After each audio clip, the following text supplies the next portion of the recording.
The Boao Forum for Asia marked its 25th anniversary this year.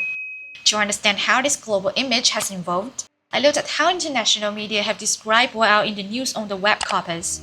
Across more than 2,000 references, from outlets like Reuters, CNN, and BBC to regional and industry media, the clear shift stand out.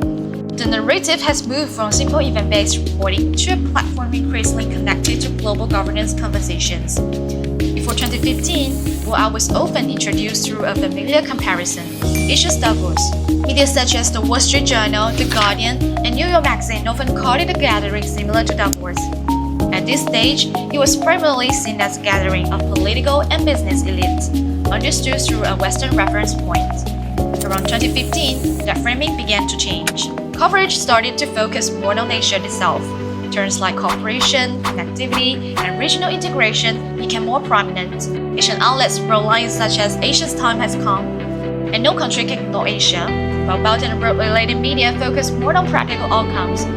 For example, a Pakistani report described CPEC as a sweet opening chapter of the Belt and Road Symphony. And Business Bureau in the Philippines noted that direct flights between Manila and Hainan could materialize soon.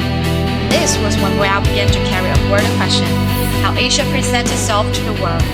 Then came 2018 and 2019, when global trade tensions reshaped the conversation. Trade wars became a dominant backdrop, alongside rising mentions of opening up, free trade, and market access. Western media increasingly view Boao as a window to observe how China responds to global tensions, while media across Asia and Global South continue to emphasize opportunity and cooperation.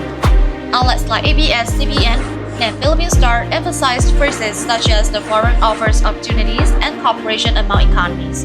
In this period, Boao took on a dual role, both a platform responding to global pressure and one still advocating collaboration.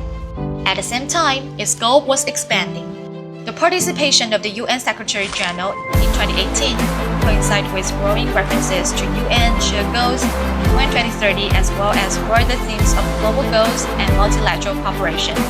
After 2020, the COVID-19 pandemic further accelerated the shift, with coverage linking Boao to global governance frameworks. For example, PR Newswire reported on cooperation with the United Nations Procurement Division in the context of vaccine distribution. Such references indicate that Boao is becoming part of a global governance conversation. By 2023 to 2025, this transformation became even more visible. Regional cooperation remains central. Asian One described Asia as a dense mesh of cooperation and interdependence, showing that in a more complex global environment, cooperation within Asia has become even more important. The focus also turned increasingly concrete. For example, China pledged continued duty-free and quota-free market access for Bangladesh, and Sri Lanka's debt restructuring talk were also linked to Boao-related visits.